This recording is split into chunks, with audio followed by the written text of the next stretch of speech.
Boshlang'ich sinf o'qituvchilariga 70% ustama faqat ayrim fanlar uchun to'lanadimi degan mazmunda bizga savol kelyapti. O'qituvchining aytishicha, u 94 ball bilan 70% ustamaga tavsiya etilgan, ammo buxgalter unga kam miqdorda ustama to'lab berayotgan ekan. O'qituvchi buxgalter bilan gaplashganda unga yo'q, sizga 70% ustama to'liq to'lanmaydi, faqat matematika va o'qish savodxonligi uchun to'lanadi degan mazmunda javob bergan. Hozir buning tartibini batafsil tushuntirib beramiz. Ma'lumki, O'zbekiston Respublikasi Prezidentining 79-sonli farmoniga ko'ra, xalqaro standartlar asosida malaka toifasini olgan o'qituvchilarga 70% ustama to'lab berilishi nazarda tutilgan.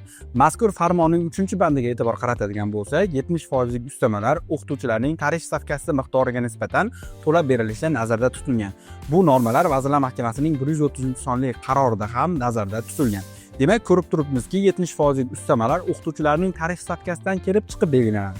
Ya'ni o'qituvchi qancha miqdorda dars olgan bo'lsa, ana shu dars soatlariga qarab turib tarif stavkasi shakllanadi.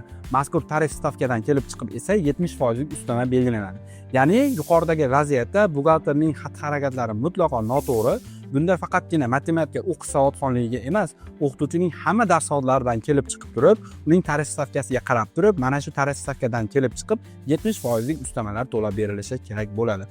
Mana shunday qiziq va dolzarb savollarga javob topish uchun Xalq ta'limi infoni doimo kuzatib boring. Ushbu videoni esa boshqa hamkasblaringizga ham ulashib qo'yishni unutmang.